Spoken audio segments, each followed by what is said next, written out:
बिस्मिल्लाहिर्रहमानिर्रहीम। अस्सलामुअलैकुम दोस्तों। मोरिंगा यानी कि सुहाजना कैसे उगाया जाता है, आप अपने घर पे कैसे उगा सकते हैं। मोरिंगा उगाने से लेकर उसकी केयर कैसे करनी है, ये सारी बातें मैं आपसे शेयर करूंगा। तो दोस्तों, मोरिंगा सिर्फ गर्म इलाकों में, जिनकी आबोहवा गर्म है, वहीं पे उगाया जाता है। दूसरे ठंडे इलाकों में ये नहीं उगाया जा सकता। और इसके क्या क्या बेनिफिट्स हैं। मोरिंगा यानी सुहाजना यानी दोस्तों ये एक डॉक्टर प्लांट्स है। इसके हर पार्ट्स हमारे बॉडी के लिए, हमारी सेहत के लिए बहुत ही बेनिफिशियली है। ये शुगर वाले मरीज़ों के लिए, ब्लड प्रेशर, अस्थमा और बहुत सी बीमारियों के लिए आप नेट पे सर्च कर सकते हैं, बहुत से काम आता है। तो मैं सबसे पहले इसके जो बेनिफिट्स हैं, इसके पत्तों के बेनिफिट्स हैं, वो आपके साथ शेयर करता हूँ दोस्तों। इसके पत्तों में ड्राई हों या सूखे हों, यानी कि 100 ग्राम में 10 टाइम आप विटामिन ए जो लें वो उसके बराबर है। यानी कि ये सारे बेनिफिट्स आप स्क्रीन पे देख रहे हैं, ये आपके सामने हैं।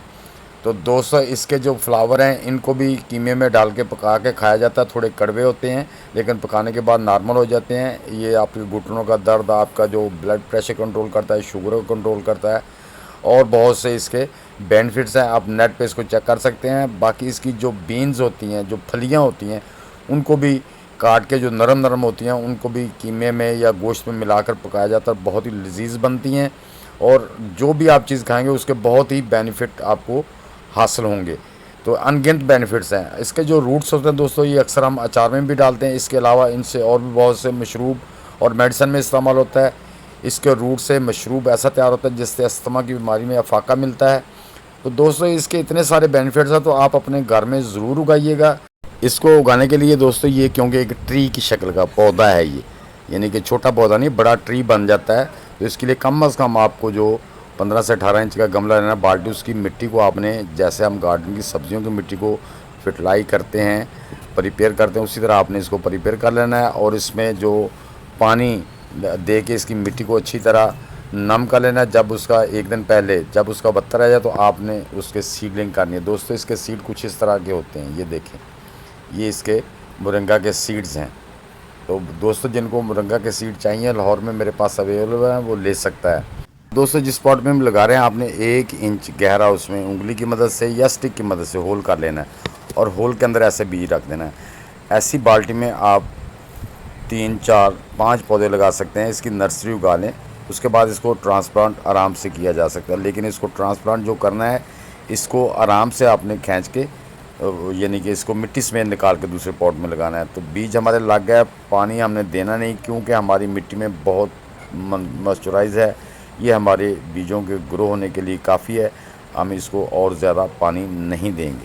तो जी दोस्तों, 1 हफ्ते के बाद, 7 दिन के बाद बीजों ने जर्मिनेट होना शुरू कर दिया है। ये देखें, आपको वाइट से नज़र आ रहे हैं, ये बीज जर्मिनेट कर रहे हैं। जो मैंने इसमें बाल्टी में 3 बीज लगाए थे और तीनों के तीनों माशाल्लाह अच्छी तरह वो जर्मिनेट हो रहे हैं। जी, ये देखें, अब हमारे पौधे जो बीज लगाए को 12 दिन हो गए, माशाल्लाह पौधे इतने इतने बड़े हो गए हैं। ये देखें, इन्होंने 2-2, 3-3 लीव निकाल लिए हैं। तो दोस्तों, एक और ध्यान रखना है कि मोरिंगा के पौधे को आपने पानी नहीं ज़्यादा देना, बस मिट्टी को हल्का सा मॉइस्चराइज रखें। अगर इसको बहुत कम पानी लगाना होता है, यानी कि 3-4 दिन के बाद, जब तक आप ऊपर वाली 2-3 इंच मिट्टी खुश्क ना हो जाए तब तक आपने इसको पानी नहीं लगाना। या फिर आपने डेली बेस पे थोड़ा थोड़ा पानी लगाना है, ज़्यादा पानी नहीं देना। मोरिंगा ज़्यादा पानी को पसंद नहीं करता। अगर आप ज़्यादा पानी देंगे तो इसके प्लांट ख़राब हो जाएंगे, इनकी जड़ें, रूट्स गल जाएंगे और पौधे सूख जाएंगे। इसलिए पौधे को मुनासिब ही पानी देना है। ये खुश्क इलाकों में अच्छे तरीके से सर्वाइव करता है। इसको पानी की बहुत कम ज़रूरत होती है। गर्म इलाके का पौधा है, ठंडे इलाके का पौधा नहीं है। तो इसलिए पानी की बहुत एहतियात करनी है ताकि हमारा पौधा ख़राब ना हो। तो दोस्तों, ये दे सकते हैं हमारे पौधे, ये तकरीबन 2 हफ्ते के हो गए हैं और माशाल्लाह बड़े अच्छे तरीके से, बहुत बेहतरीन तरीके से सर्वाइव कर रहे हैं। मोरिंगा के पौधे को फुल सनलाइट में, जहाँ पे फुल डे सनलाइट आती हो, वहाँ पे रखना है। इसको शेडी एरिया बिल्कुल भी नहीं होना चाहिए, वरना ये फिर भी ख़राब हो जाए। लेकिन कम अज़ कम 8 घंटे की धूप इसके लिए मस्ट है। तो दोस्तों, जब आपका पौधा तकरीबन ये फरवरी के में, मार्च अप्रैल में आप इसको उखाड़ के इसके नीचे रेडिश मूली की तरह एक जड़ सी होती है, उसको निकाल के अचार में भी इस्तेमाल कर सकते हैं। उसका पाउडर बना के बहुत सी बीमारियों के लिए इस्तेमाल किया जाता है। इसके पत्तों को सुखाकर उसका भी पाउडर बना लें। जितने इसके विटामिन्स जो जो चीज़ें मिनरल इसके अंदर मौजूद होते हैं वो ग्रीन पत्तों में वही रहते हैं, और सूखने के बाद भी उसमें वो चीज़ मौजूद रहती है। तो दोस्तों ये देख सकते हैं, ये हमारे पौधे तकरीबन 40 दिन के हो गए हैं, 50 दिन, 40 से 50 दिन के हो गए हैं, और ये माशाल्लाह बड़े अच्छे तरीके से हेल्दी सर्वाइव कर रहे हैं। अब मैं इसमें से कुछ पौधे निकाल के दूसरी बाल्टियों में भी लगा दूंगा, लेकिन इसकी मिट्टी नहीं टूटने देनी। अगर मिट्टी टूटने देंगे तो फिर आपका पौधा मुरझा जाएगा, सूख जाएगा। आपने इसको इस तरह से निकालना है गमले में से कि इसकी मिट्टी जो है ना इसके साथ, जड़ों के साथ लगी रहे। अब ये तकरीबन 10 से 12 इंच के हो गए हैं। तो दोस्तों अब हम इनको दूसरे पॉट्स में ट्रांसप्लांट कर सकते हैं। में से मैंने दोस्तों एक पौधा निकाल लिया, उसकी जो नीचे वाली जड़ थी, रूट था, मूली थी, वो मुझे चाहिए थी। अब ये दूसरा जो प्लांट है ना, इसका एक प्लांट हम दूसरे पॉट में शिफ्ट कर देंगे और एक इसी में रहने देंगे।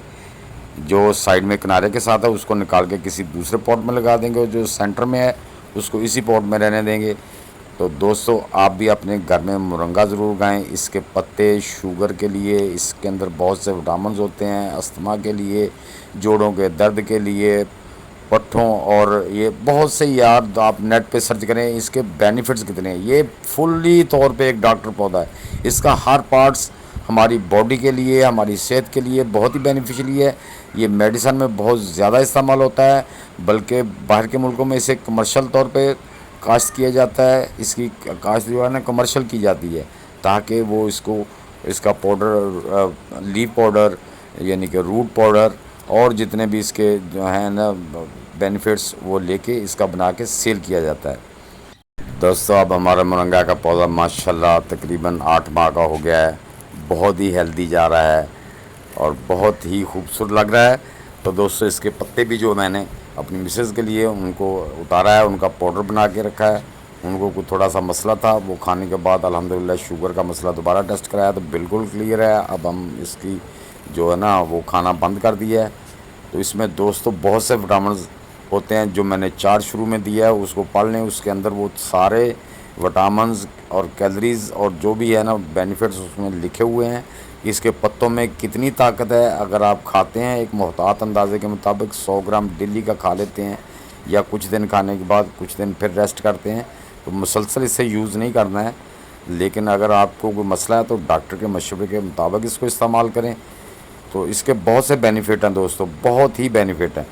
मुरंगा के पौधे, सुहांजने के पौधे अब 1 साल के हो चुके हैं दोस्तों। ये चूँकि बाल्टी में लगे हुए हैं, अगर ये ज़मीन में होते तो इससे कई 3-4 गुना और ज़्यादा बड़े होते। अब मैंने देख सकते हैं कि 2 पॉट में इनको शिफ्ट कर दिया है। उम्मीद करता हूँ दोस्तों ये वीडियो आपके लिए हेल्पफुल साबित होगी। कमेंट बॉक्स में जरूर लिखना कि वीडियो कैसी लगी, अच्छी लगी है तो लाइक और शेयर कर दें। नए दोस्त भी वीडियो को लाइक, शेयर और चैनल को सब्सक्राइब करके बेल आइकन को दबा दें, ताकि हर नई वीडियो की इत्तला आपको टाइम टू टाइम मिलती रहे। तो दोस्तों मिलते हैं इंशाल्लाह इसी तरह की इन्फॉर्मेटिव वीडियो में। तब तक के लिए आप सब दोस्तों को अल्लाह हाफिज़।